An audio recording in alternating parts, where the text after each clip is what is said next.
Hello and welcome to Not a Buffalo, the show where we discuss the science and technology that will save the world. My name's Ben, and I'm here to spread some amazing new technology cheer. This is Jack, and he wants to wish you all an astounding science holiday season. Jack, how are you? Many happy astoundations of the season, Ben. Many happy secular denominations of holidays to you. Oh, thank you. It's like the most secular. The most secular. How's everything with you, Jack? Things are good here. So, Jack, you got some good stories for us for the last episode of this year? I was going to say the season. It's not the last episode of the season. We're still fresh into the season, but last episode of the year. Yeah, I've got some decent stories, I think, today. None of them Christmas-themed, I'll tell you that much. Yeah. Well, I've made up for it. Oh, God, you've gone Christmas on me. Yep, I've got a paper all about realising how Santa Claus delivers his presents, exactly the type of time dilation machine that he uses. So, I'm joking, I haven't really done that at all. Yeah, you'd take more than time dilation to do that. I have one story that I reckon I could make kind of Christmassy. But I've actually got a lot of short stories this time, I think. So it'll be interesting to see how many we actually end up with. But what's your first story? My first story is, I suppose, it starts with a question, my first story. As all good stories do. Yeah.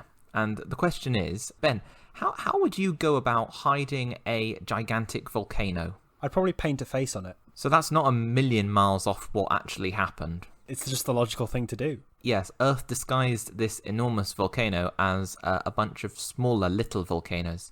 I say little volcanoes, they're still very large volcanoes. You may know them as the Aleutian Islands. I've not heard of those, no. Oh, okay, they're off the coast of Alaska. They're like the northern side of like the Ring of Fire in the Pacific. Yes, yeah.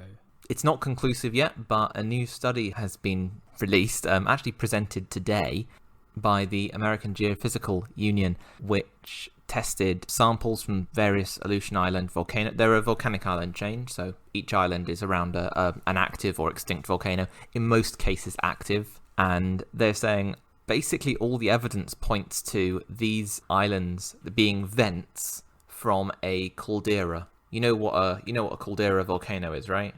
They're the flat ones. So the big pointy ones, those are stratovolcanoes, and the flat caldera ones, which comes from the word for cauldron, they are just big, like very, very large magma deposits that then blow up and they leave a crater, and then that fills with ash, because when a caldera this size blows up, it deposits a lot of ash. Like, this is comparable to the Yellowstone caldera, which is a supervolcano. So when this explodes, this is an extinction level. Well, not necessarily extinction level, but like life as we know it is going to take a hiatus for a while. You're looking at a situation where last time Yellowstone blew, it chucked 15,000 square kilometers of ash into the atmosphere, which is a lot. You know, it's Pokemon levels of ash. That's where we are with this. But yeah, it's not, as I say, it's not conclusive yet, and this was something that was only released today. But you know, the world might have an extra supervolcano, so good that we know. And are they doing anything to assess now how active this is going to be, or when it might blow again, or is it just a kind of, here's another impending disaster that 2020 has brought us? Well, yeah, I mean, it's very difficult. It's difficult to calculate that kind of stuff. First, it needs to be confirmed that it's actually a caldera, and it's all one caldera. So, you know the super hot vents you get in Yellowstone Park? Yes. Basically, those equate to the stratovolcanoes along that northern side of the Ring of Fire in this analogy. All of the superheated material that's coming up comes up through water, which is obviously cold, and that builds up into stratovolcanoes. The idea they have is that it's all coming from one source. So they think that that's what's happening, but they're not 100% sure yet. And if it is, it just means that there's another active supervolcano hanging around, which again, it's better to know. It's another thing to study, and it's another thing to be aware of on the exciting day that is Christmas 2020, which I'm sure will be like every other Christmas, because the rest of 2020 has been really normal. Be another day with the family. Yeah, another day on the farm. Grandpa's in his rocking chair on the roof because he's not allowed inside because social distancing. Yeah. I don't know why my analogy, I put the old people outside. Really, the young people should have gone outside. I don't know why you put them on the roof. Social distancing. But there's ground, isn't there? Like, Well, I was also thinking you'd have aunt outside the west wall, and The west uncle wall. outside the south wall, and cousin buried under the floorboards, and we have 7 seconds of usable footage so far. That's what we do. 7 seconds. We're doing better than that. Yeah. Well, I have a story that's also concerns the northern, or starts off in the northern hemisphere, very nearby. You're back on the segue. I'm back on the segue. Yeah. I had a bit of a blip last episode, but I'm back on. I've returned to basic training and come back reinvigorated and refreshed. As we know, everything in the northern hemisphere is near to everything else in the northern hemisphere. Go. This story takes place in Calgary, in Canada, so that's actually probably quite a few hundred, if not 1,000 miles east of where you were talking about. But relative on Earth scale, it's still close by, I'd say. I think we may be pushing it. Let's go with it. Okay, so the Aleutian Islands are close to Calgary. I mean, okay, in galactic scales, then pretty close.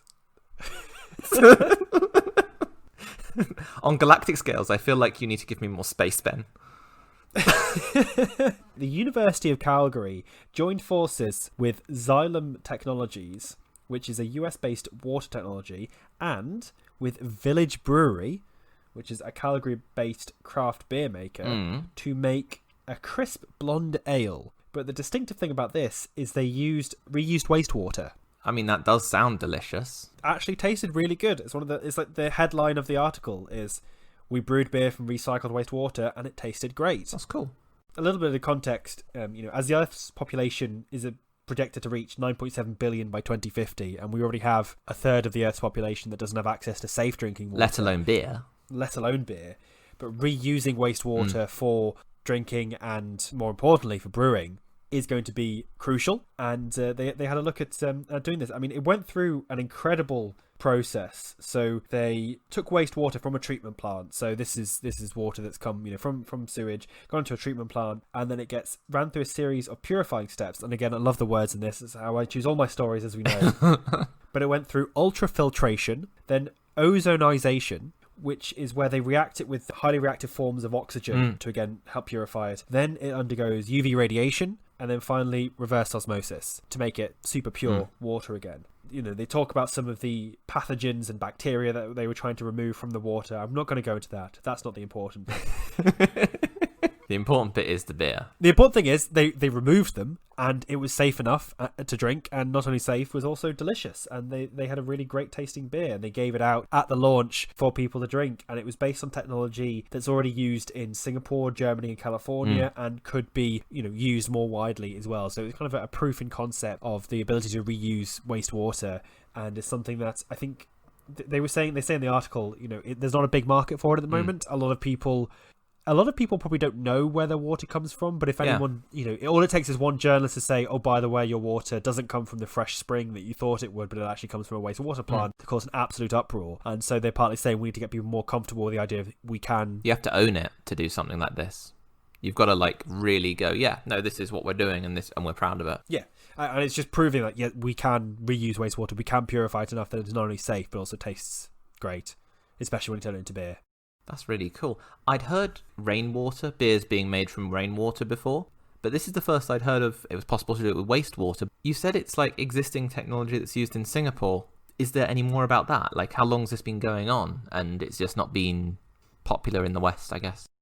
Well, yeah, I think it's been going on for quite a while. Singapore, obviously a tiny island nation with limited resources and surrounded by water. They've had to use these kind of things, and particularly, better ways to get seawater and turn that into potable water as well. They do highlight just the main issue is public perception and people wanting to get fresh, clean water from springs and rivers and where have you, and just not liking the idea of reusing wastewater. And so that's part of what they're trying to say is, you can reuse it, we can treat it.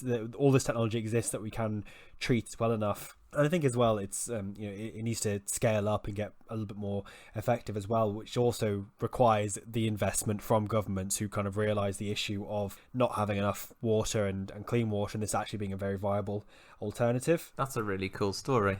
I always like it when there's recycling and green stuff in our stories, because green stuff is cool. They do highlight they've basically been doing this on the International Space Station for over 2 decades because, that's how astronauts get their water, is they recycle the water that they already had up there. They did point out that this started on Earth Overshoot Day, which was the 22nd of August in 2020, which is the day that Earth has used up all of its ecological resources, or humanity has used up all of Earth's ecological resources for the year. So this year is the 22nd of August, which I believe is earlier than it's ever been, and it's getting earlier as we consume more and more. So yeah, my first story, all about making beer from unusual places. Yeah, that was a really cool story. It's really nice to see how fast you can segue now, but I doubt it would be the fastest, because China has just released a claim to the world's fastest quantum computer.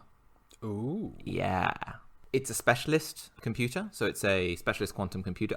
I suppose it's worth touching on for a moment on what a quantum computer is, and it's a computer that uses the potential superposition of particles in quantum mechanics to process data rather than conventional on-off positions of tiny switches, which is what every classical computer and probably the computer that you're listening to this on uses. Unless you're in China and you're a supercomputer researcher, in which case, hello. But yeah. And also well done, because China is really one of the world leaders at the moment in quantum computing, particularly quantum networking, which involves sending packets over long distances using effects in quantum mechanics. But this particular quantum computer was a Gaussian boson sampling machine, which is 3 sciencey words which mean it looks at some lights and calculates something based on those lights. So it's the better it is at recognizing photons, the better it is at being a computer. And this one is really good at being a computer because it was able to run each of the experimental tests in about 200 seconds. This is compared in this article to the fastest Chinese supercomputer, which would have taken 2.5 billion years to arrive at the same result. That is even faster than I thought it was going to be. The first one, I mean. It's a big uptick, isn't it? Yeah. So if you're wondering, that means it's roughly 100 trillion times faster. 100 trillion. I can't even picture that many zeros in my head. Yeah. Like, I run out of space. Yeah, we all do. Yeah, it's a big number, and it's a big... it's an improvement to the point of, you can do stuff with that you couldn't with classical computing. So, quantum computers have been here for a while. Last year, Google announced... were the first ones to announce quantum supremacy, which is the point at which a quantum computer, anything supremacy actually, quantum computer outperforms a classical computer. So AI supremacy is another benchmark where AI supremacy in chess is where an AI is better at chess than a human. So it's that kind of thing. That's what supremacy means in this context. One thing I heard about that recently is that AI are very good at chess because they only look at the move and the best possible move at that time, and they look at each time it's their turn, they look at it completely afresh. They don't have an overall strategy, and although they can make the best move each time, they don't have an overarching kind of ambition like all the human players do, which is often why they make unexpected moves as well, which I didn't realise at all. I thought they would remember all the previous moves and then know the next best move to go, rather than kind of looking at it afresh each time. Well, they will. You could program them to remember it, but it's far more efficient to just go, this is the problem, and play through as many possible scenarios as you can, and pick the one where you end up in a stronger position. Yeah. The difficulty comes when you have something like an increasing number of scenarios as you go down the moves. So chess is a perfect example. It was a perfect example of this in the 80s, and why it was such a big deal that chess was conquered by AI, because there are a lot of different configurations of a chessboard. And that's part of the reason why Go, the Chinese game, is a benchmark for AIs today, because there are, I think, hundreds of thousands more combinations possible on a Go board than there are on a chessboard. So the more complexity you have, the more difficult it is to calculate the right move. It's that kind of thing.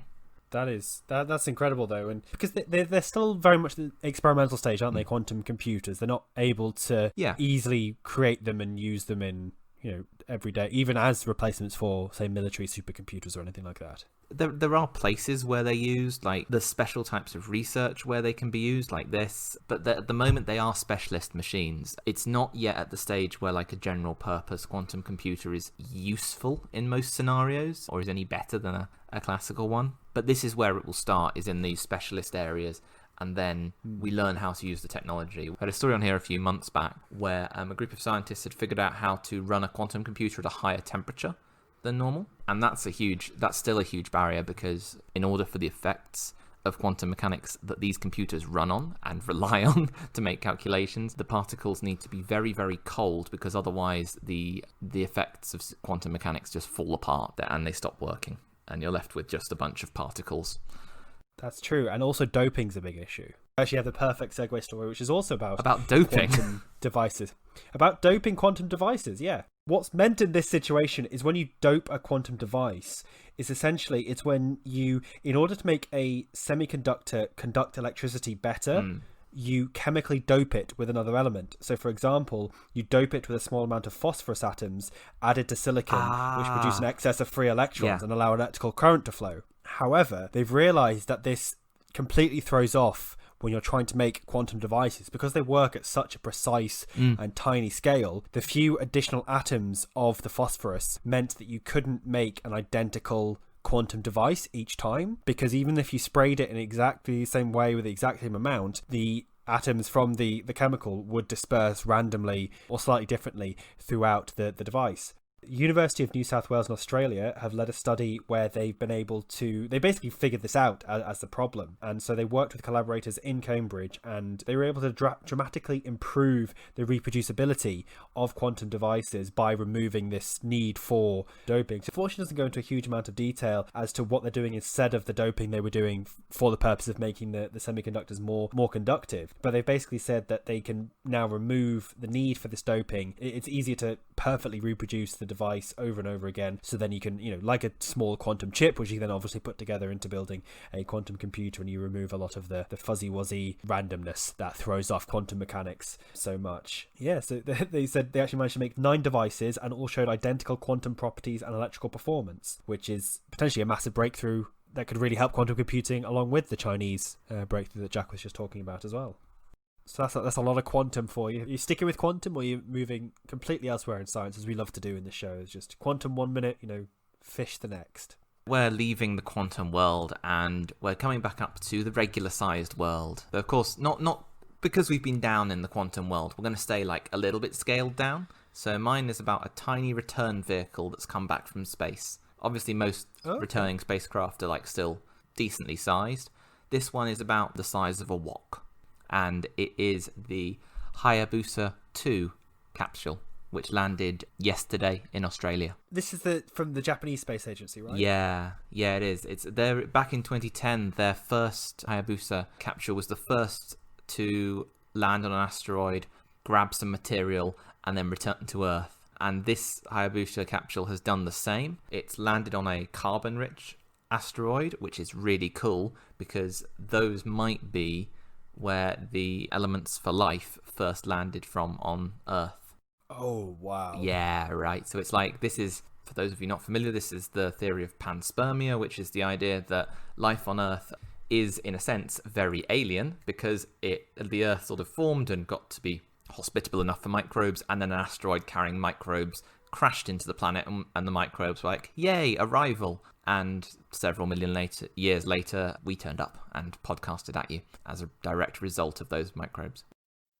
And scientists are going to analyze these samples, and we might get some exciting insights into how life arrived on Earth. And also, the other great thing about this is these asteroids have remained unchanged by all the geological processes on Earth. So this is an insight into the materials that early life was working with, even if it doesn't, hold the key to like early life. It's still a case of this is what early life was working with.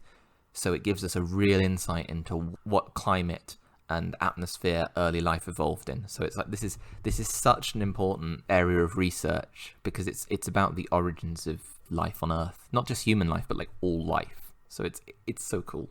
It's so cool. That is amazing. And it only just landed back, didn't it? So we don't have any findings. Yeah, it's last 24 hours at time of recording, I think. So this is very hot off the press kind of scenario. As you said, that is just mind-blowing. Like it's a look back into the creations of life itself. Travelled 5.3 billion kilometres there and back. to get this sample. For a second, I thought you were talking about the asteroids. That's not really travelled that far, and then I realised you meant the probe instead. And it's funny that you compared it to the size of a wok. I presume the article compared it to the size of a wok. I actually do have a very quick story on that, and it's one thing I didn't think about, but it's the cultural differences on gesture design. Oh, yeah. So you know how you have a lot of hands-free things now, like in a car, for example, you have a hands-free kit, you might be able to answer a phone or refuse to answer the phone. And apparently for example, in America, you'd sort of use a chopping motion across your neck to not answer the phone. Whereas in China, they'd wave their hand back and forth instead to not answer the phone call. And it's just something that they're considering more and more in design. One thing that I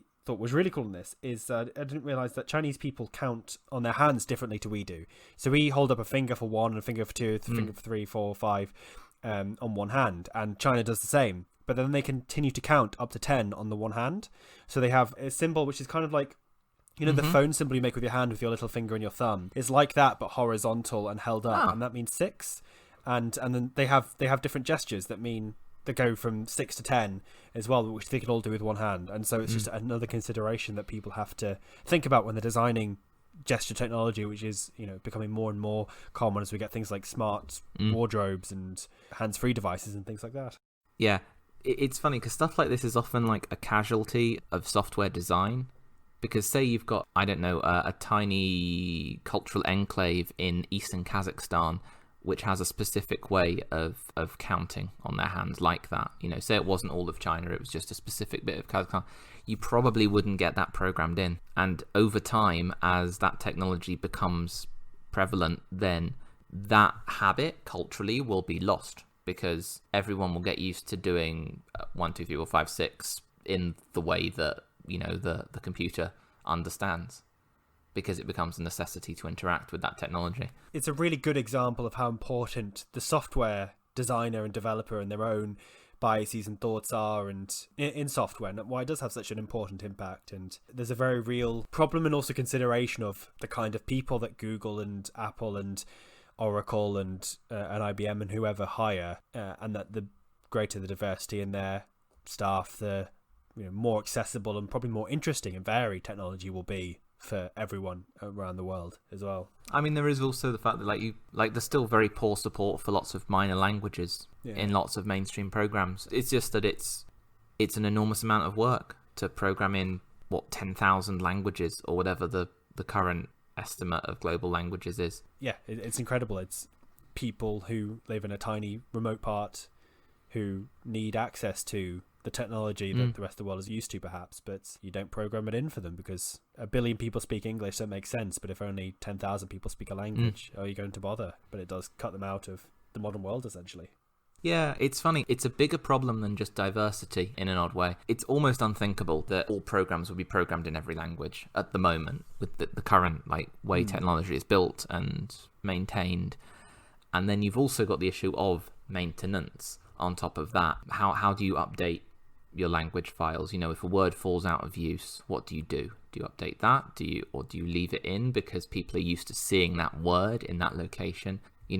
Imagine the word start fell out of use in English. What do Windows call their menu? Do they call it a start menu? Do they change it from being a start menu or a start bar or whatever it is now? You're almost into realms of linguistic philosophy with tackling this, because it's a weirdly thorny problem. It's one of those ones that the more you look at it, the more you're like, well, we almost certainly have to compromise somewhere. And is it really our place to say this is where the compromise is drawn? It's a really tough one.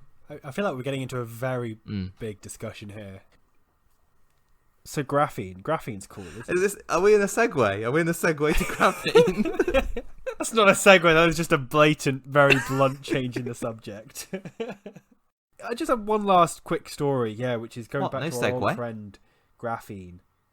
No segue. No segue. No segue. What even was this previous story you were talking about? Yeah, you're right. We have just cut an awful lot of audio here, listeners. I think about 30 minutes. Just so you're aware. We're only 46 minutes in, so this is going to be a very short episode. But so there's a big problem with concrete. Concrete is used everywhere in construction, but one of the key elements of concrete is cement, and cement itself is responsible for about 8% of carbon emissions globally, which is hundreds of millions of tons Like, it's a huge amount, absolutely enormous amount, but concrete is absolutely essential. You can't build nothing like it. so much of the modern world without it. But what they've found is that, and this is going back to some of your not quite as crazy as your numbers from earlier, but you can add in just 0.03% graphene powder, increase the strength of concrete by 25%. I mean, graphene just seems like an absolute wonder material, but I mean, the whole point is if you could make much stronger concrete like that, you could use a lot less of it and therefore reduce CO2 emissions very significantly, and it'd be great. So, like, I'm not going to go into what graphene is. We've gone on about it on the show so much. It is just a wonder material, and I swear to God, they're going to eventually discover it's a cure for cancer. Just eventually, they'll do something really useful with it and actually scale it up to use level as well. I don't know if that's actually happened yet. Like, I know there are a lot of patents out there. I'm not aware of big scale graphene related projects. It still feels like it's in the stage of, oh, and let's try and do this to it. Oh, wow, it can do that as well.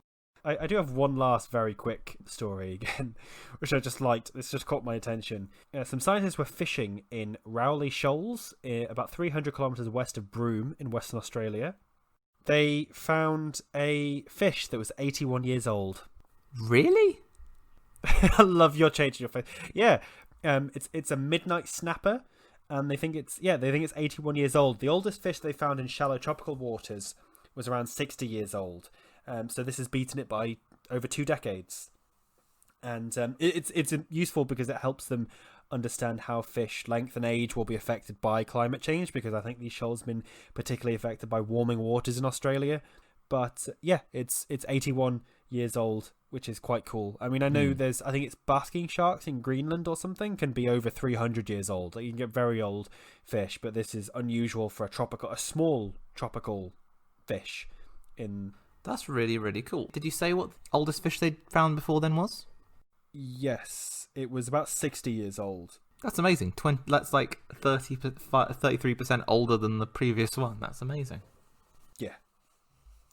Is there something particularly special about this area or species, or is it like underfished or something like that, and they've just grown older, or? Yeah, so these aren't targeted by fishing in Western Australia, and it's obviously a wild fish, so it's subject to predators and things like that, and it's just unusual in that it's managed to make it to 81 years old, which is, you think of a goldfish lasting, 2 years? And this thing is 81 years old. I love as well, they list all the things. Dr. Brett Taylor, who led the study, then goes on to say this fish managed to survive World War II. It saw the beetles take over the world, and it was collected in a fisheries survey after Nirvana came and went. I like that he went for Nirvana. Anyway, I think that was my last story. Have you got any more stories for us, Jack? No, that's all of my stories as well for 2020. It's the end of the show as we know it. Well, it's not the end of the show as we know it. It's the end of this segment of the show, because now we play Hollage. Hollage. And it's not the end of the show as we know it. We will be back in 2021, in January. Yeah, when things will continue to be normal. Exactly. Like, robustly normal. So it's time for Hollage, Host Knowledge, and I believe it's your turn to hold the card up for me to read to you first. Okay, I'll go and get the cards. How long have we done this segment? You still don't have the cards ready? Only 3 months. Recording? Only 3 months. And now it's time for Hollage, Host Knowledge, with Jack and Ben. Learn more about us, whether you like to or not. I mean, you can stop the podcast now, so if you don't want to, you don't have to. But it's nice to stick around and learn more about us, don't you think? Anyway, Jack, do you want to roll the dice? I was enjoying that. I was really enjoying that. It's like, you don't have to stay. Yeah, if you don't 17 hours into this recording for 25 minutes of content, so I'm glad you're still enjoying it. Yeah, so don't stay. You don't have to stay. Yeah, I mean, you might want to stay, but do you really want to stay? I'm not sure. Depends on the question. So for Hollage, which is Host Knowledge, we're going to play a game called the Empathy Game, available at all good retailers. # not a sponsor. I'm going to roll a dice. It will show me a face, which will tell me to pick a card, and then I will hold it up to the camera for Ben to read to me, and I will pretend that I don't know it, and then I will give you the answer, and you will know more about me, and then Ben will answer, and you will know more about him, and all of the wonders of the universe. So, let's just roll this within earshot. The category is Imagine. Imagine that. Very appropriate for Christmas, I think. Oh, this is a good one. What would you stop doing if you could? Oh, that's easy. Social media. I'd stop doing social media because I don't think it serves any purpose other than to take up time in my life and the life of almost everybody involved with it. How about you, Ben? Yeah, I think I interpreted the question slightly differently to you. Because my first thought was, I'd say overall I'm a very happy person, but I do tend to fantasize a lot about what if this thing had happened to me differently? Like, what if I'd won the lottery, or, you know, tried harder at school and gotten into a different university, or chosen a different career path, or something like that. And a lot of the time I come to the conclusion that I actually wouldn't have liked that, or I do just kind of tell to myself, well, that just wasted 20 minutes of my life that I didn't really, you know, I never do it, just kind of sit there and thinking, but by itself, I'm usually like washing the dishes or something, but it's just something I really don't like that I do, is just kind of play out these other scenarios in my head about my past that I actually, and a lot of the time the conclusion is, and I'm actually glad, or I you know, that would have been nice, but I'm not unhappy with the way things have turned out in my life at all, and I think I'm very lucky to be where I am at the moment, and so I really should stop. I wouldn't even say, it's not even regret, I suppose, it's just just kind of fantasizing about things being slightly different, but often not even in a, that would be different, but not even necessarily better. And I find myself doing that a lot, and I wish I would just stop doing that. And I do, as I said, I do often come to the conclusion at the end, like, why did I think about that? That was pointless. But I'll just find myself replaying it over and over in my head again until I kind of snap myself out of it. And that is one of those things I just like, I need to stop. I need to stop doing this, because I wouldn't say it's not exactly harmful, but it just feels like a waste of time. Yeah, I mean, it is, you're right, it is a waste of time. Because there's nothing you can do to change it. Exactly. You know, you can certainly, like, reflecting on the past is not necessarily a waste of time, but certainly, like, typically, like, circular thoughts are, and, like, you know, I've had experiences with that as well. But, like, there are like a bunch of techniques that you can use to get out of that kind of thing. It's almost like about retraining. At least, like, for me, it was about, like, retraining my brain to, like, think in a different way. But my issues are not, like, my sort of, like, focus was never nostalgic in any way. I'm very forward looking as a person. So, like, I really don't think about the past that much at all. And it's only in, like, the last half a decade that I've really become aware that actually most people do think about the past an awful lot. It's funny. I think one thing you're very good at is occupying yourself with projects and things like that, and you're very good at doing that kind of thing, whereas I think I let myself just do kind of mindless things a bit too much, where I can fall into those kind of thought patterns, and I should be it's not even a case of, you know, always being more productive and always work on new things, but I think I should just be better at trying to get myself to do new things, whether that is just teaching myself something new, or just learning something new, or just finding a better way of relaxing, a new TV show that really engages me or grips me, or a new I think one thing I am bad at, that I find I really enjoy reading, but I often don't think to read until I go to bed, because that's when I always have read. But actually, I've had some evenings more recently where I've just been like, you know what, I don't fancy watching TV after dinner, I'm going to go and read for a bit, and really enjoyed it, but I often don't think about it enough. But obviously when I'm reading a book, I don't have those kind of circular thoughts, because I'm doing something and I'm focusing on something else. So I think that's partly it for me, is just finding better ways to occupy myself, I guess, in some ways. Things that I think just even trying new things and finding new things that really engage me, because I think I can get bored easily with a lot of things, particularly during lockdown, and I need to find just other ways of engaging myself and my brain. I was gonna say, lockdown's like it's. I think this is something that a lot of people are tackling this year. I honestly, I've got so much done this year because of lockdown, and lockdown is perfect for this because, like, you have these big, like, 4-hour, 5-hour, full day in some cases gaps when, like, you just don't have any social engagements and can't have any social engagements to occupy you, and so you're just like, yeah, okay, I've got this block of time. What shall I do with it? Okay, I'll slice it up like this, and I will do that, and it's great. It's like I've really enjoyed lockdown. I've genuinely, obviously, like, I miss people and seeing friends and stuff like that, but it's just shown me how much you can get done. That's probably not the message you wanted to hear. No, I like I said at the start, I think you have always been very good at that. You will look at a block of time and you will use it, because I think you're very clear on what you want to do. Whereas I find myself during lockdown, a lot of the time I'll flip between things, like, oh, I'll have a go at this and get bored of it after 5 minutes and try something else for 20 minutes and then get bored of that and flit around. And as well, sometimes I'm still bad at realizing, actually, it's been good to, I'll play a game for a while and feel like, oh, I should have been doing something else. And I'm still trying to teach myself to be like, no, you know what? I enjoyed doing that. It was a good way to relax. I'm not meant to be working, or I'm meant to be relaxing sometimes and not working or doing something productive all the time. And so that was a perfectly fine way to spend my time.